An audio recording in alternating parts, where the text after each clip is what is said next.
Let's say I walk into someone's house, I see a 1970s pendulum clock, and I think, oh, it looks familiar. It reminds me of a clock that I had in my parents' house. But perhaps I see it in terms of its function, or perhaps I see just a form. What does it mean to recognize something as familiar? My name is Iman Issa, and I'm a visual artist. I was born in Cairo, in Egypt, and I first came to the States when I was 19 years old. In college, I was studying philosophy and political science. I got a job at the university's museum. I didn't know much about contemporary art at the time, and it was quite a transformative experience.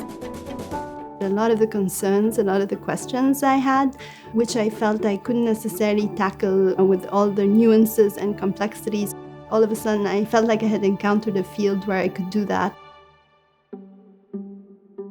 Lexicon is looking at the relationship between an artwork and its title and the ability of artworks to offer conceptual and material manifestations of terms. I think of most of the works as displays. They're composed of different elements that relate to each other. One element without the other wouldn't necessarily constitute the work. So an object without its caption doesn't necessarily strike me as my work. Heritage Studies, which is one of the more recent series that I'm working on, is looking at the relevance of historical artifacts to the present. It wasn't just about investigating history or looking back to the past, but it was trying to understand what these forms are doing today. What I decided to do is to make all the forms again, and almost every single thing I made looked completely different from the original. You can have two different objects that share neither the material, neither the shape, neither the form, neither the dimensions, but still you can speak of them as the same.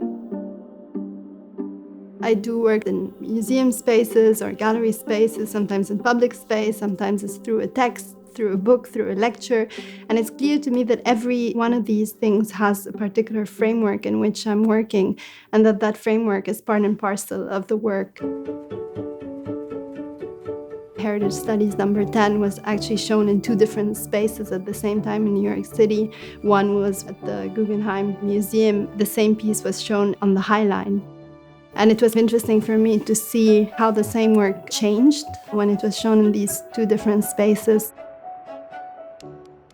I'm constantly learning from the projects. Most feel like they start from a question or a concern that I feel needs to be investigated.